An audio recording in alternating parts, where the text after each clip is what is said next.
or react because he has deposited love in you, and he demands that you love him, and you choose not to love him, he himself will continue to love you. He will love you. Why? Because himself, that is his nature. Even as he is faithful, and he cannot deny himself by being unfaithful. So he cannot deny himself because he is love. He has nothing else but to love you, whether you love him or you don't love him. But he loves to be loved, even as he desires to be sought. Even as you desire to be loved, God also desires to be loved. And that is why he is saying, if you love me, keep my commandment. And in 1 John chapter 3, verse 23, the Bible says, and this is the commandment. This is the commandment. If you love me, you shall keep my commandment. And this is the commandment, that we should believe, hallelujah, in the name of his Son, Jesus Christ. So we demonstrate our love, number one, by believing in Jesus. In other words, that let us not substitute Jesus with other things. Let us not try to reach God with our own ways. He has provided the way. And he said, I am the way, the truth, and the life. And when we believe in him whom he sent, his Son, Jesus, then we are demonstrating that we love him. There is no substitution of demonstrating our love, but to keep his commandment. And keeping his commandment is believing in his Son. Hallelujah. And so God has rivals. The Bible says that he is a jealousy God. Why is he jealousy? Because they are rivals to his love. The love that he has loved you with. And the love that he has deposited in you. And the love that he is requiring that you love him with. It has its rivals. And Matthew 6:24 says, you cannot serve two masters. And when he's speaking of two masters, he's speaking of money and God. That money is a rival to God. And it is the greatest rival. It is the greatest rival of God, money. And that is why the Bible tells us that we cannot serve two masters. We cannot serve money and we cannot serve God. We have to choose, because the Bible says you will love one and you will hate the other. And so God says that for you to demonstrate your love, let money be your servant and not your master. Rival number 2 is self.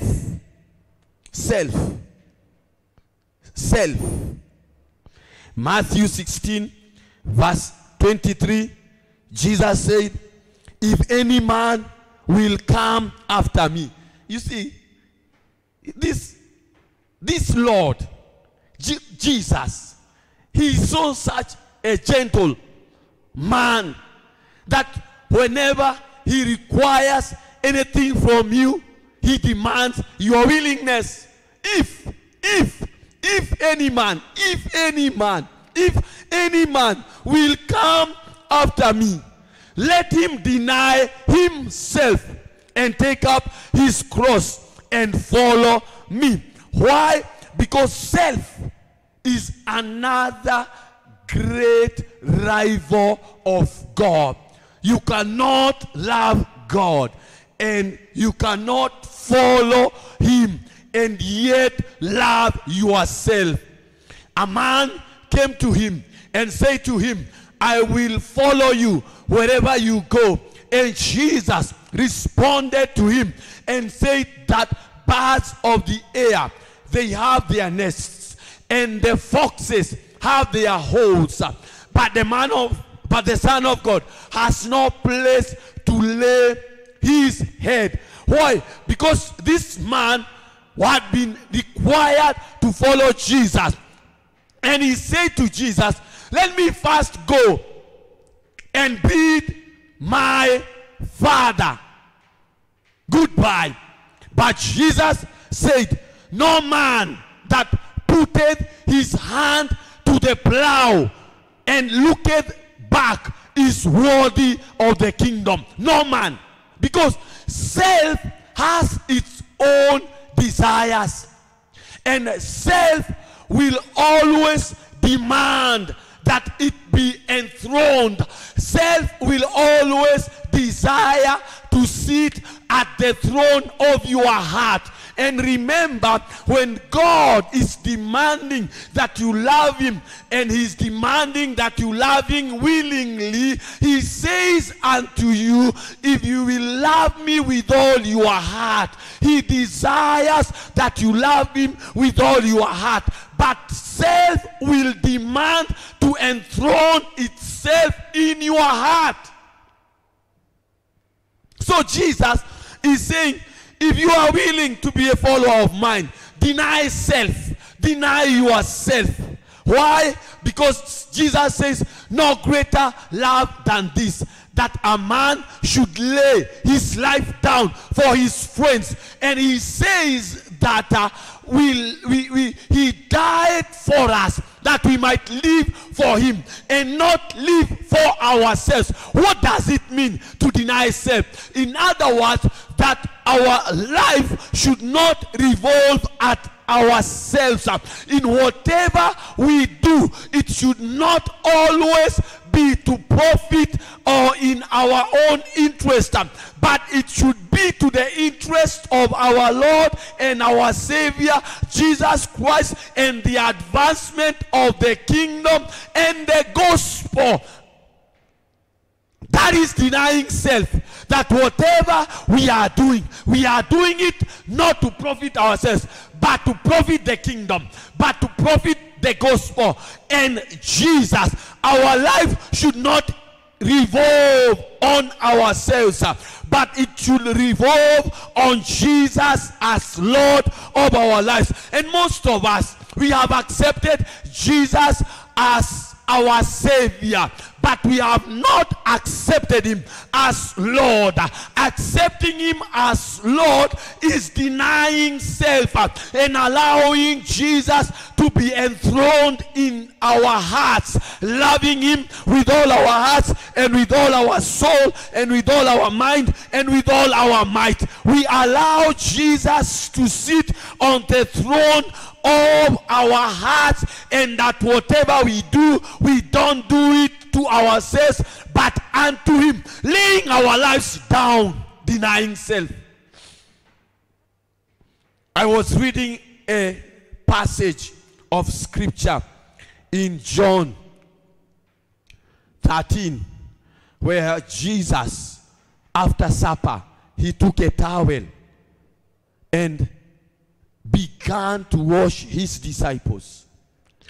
And Peter said, Master, you are washing us.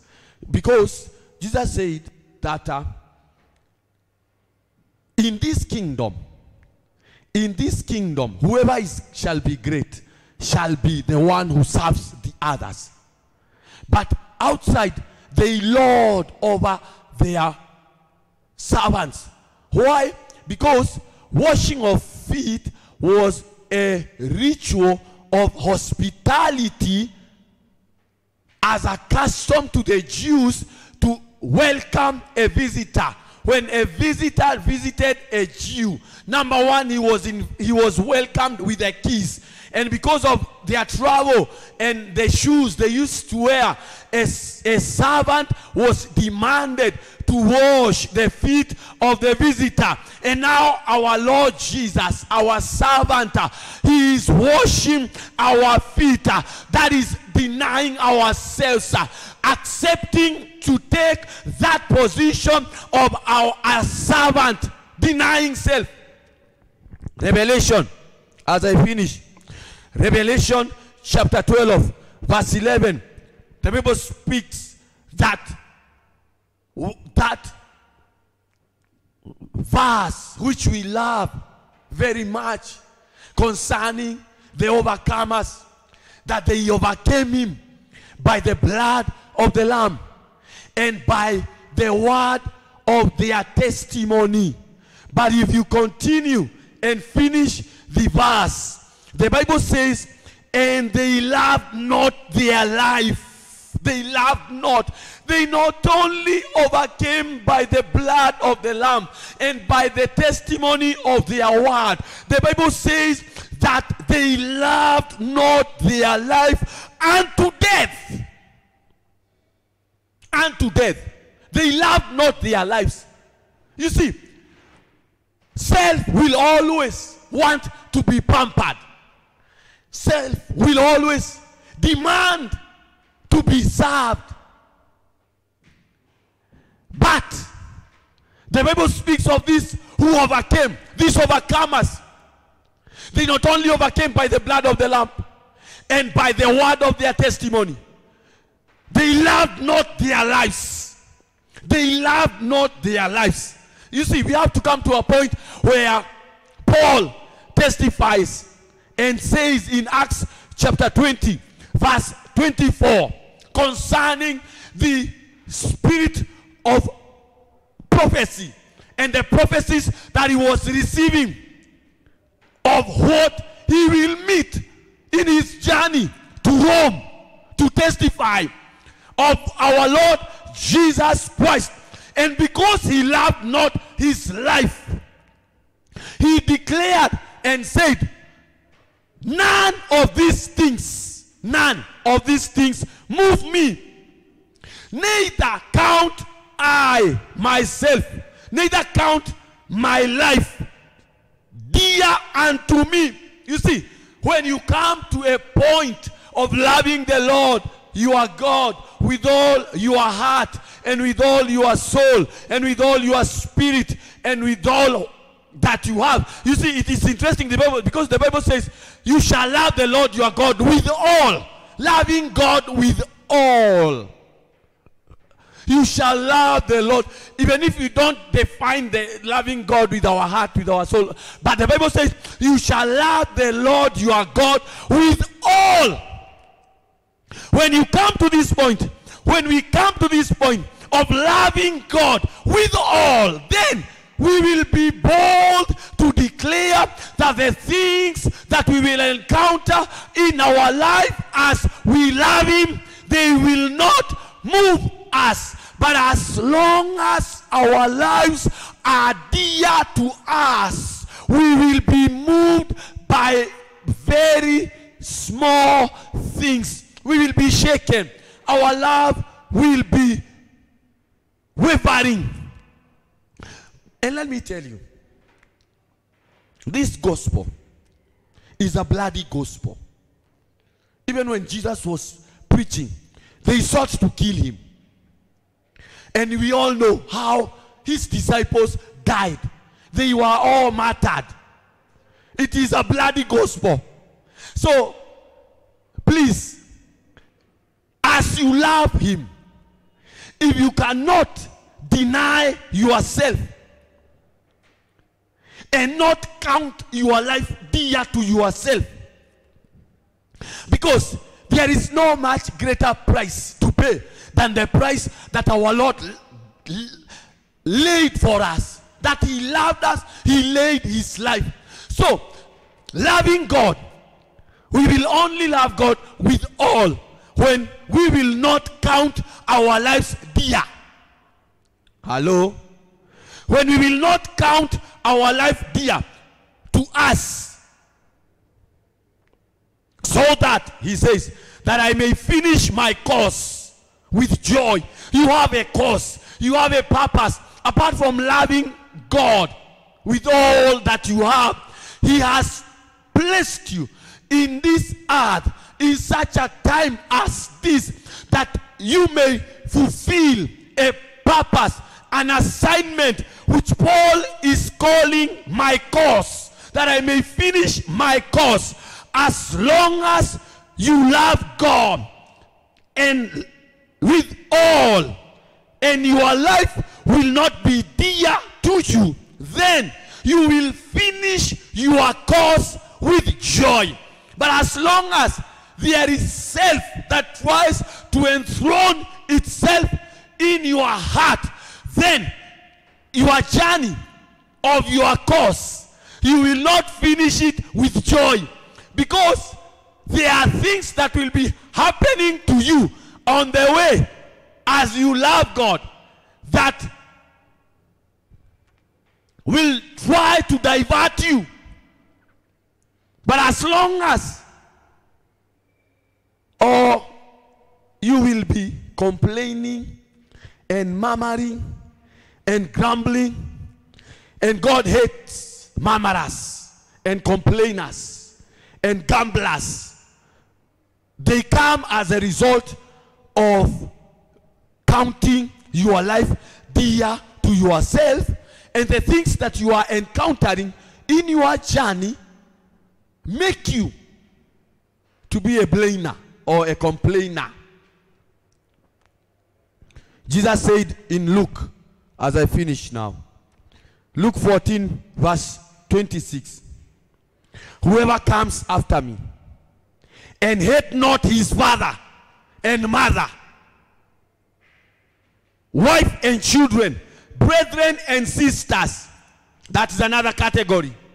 Category number 1 of God's rival: money. Number 2, self. Number 3, your family.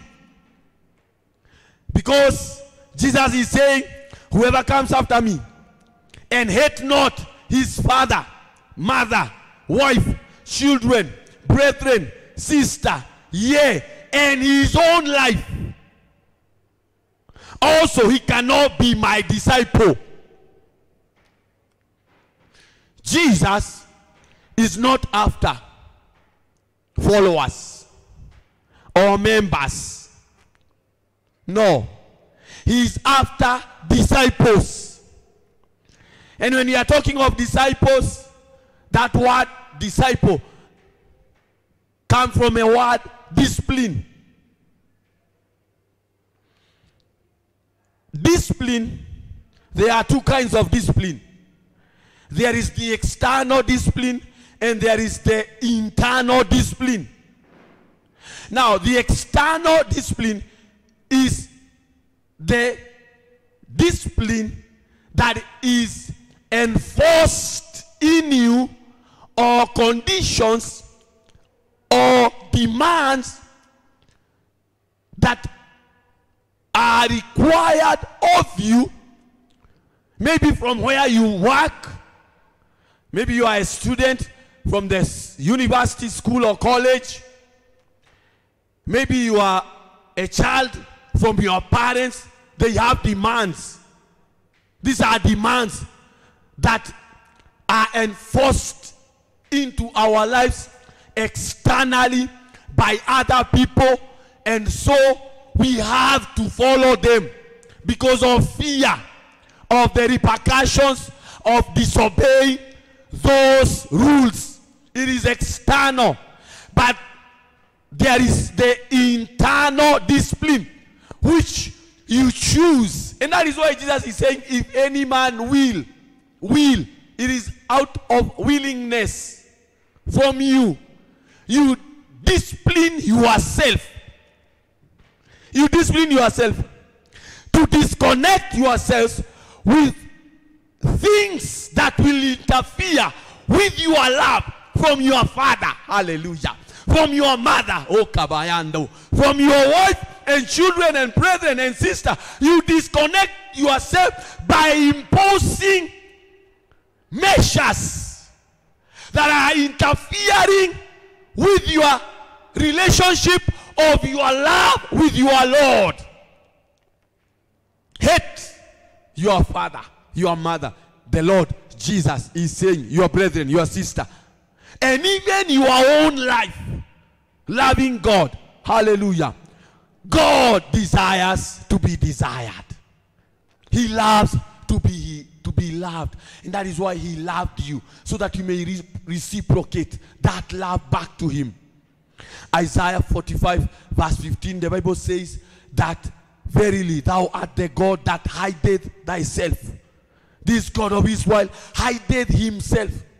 He is not that common like other gods that you can take wood or metal or whatever or silver or gold and create one. This God hideth himself. And so he is testing your love by hiding himself, so that he can see how far will you come to seek after him. How far? And that is why the Bible says in Proverbs 2 verse 4, chapter 2 verse 4, if thou seekest her as silver, and searcheth for her as a hidden treasure. Hallelujah. Jeremiah 29 verse 13. And you shall seek me and find me. Hallelujah. Seek and you shall find. You shall seek me and find me when you search for me with all your heart. With all. You shall love the Lord your God with all your heart, with all your soul, with all your mind, and with all your strength. And it is a condition that God is laying unto us, every one of us. And he desires willingness as we seek him with all our hearts. He is so gentle that he will never force himself into somebody. He will only show you the way to love him. And when you do so, you will find him. When you love him and seek for him with all your heart and with all your soul and with all your mind. May the Lord be found for us. May his face shine upon us, even as we seek him, even as we go after him, as we search him like silver and gold. And things that may try to take his position in our lives, may they not find room. May money not find room. May self not find room. May our brothers and sisters find no room in our hearts to disconnect us from loving our God and from following him with all our hearts. In Jesus' mighty name, the Lord bless you. Amen and amen.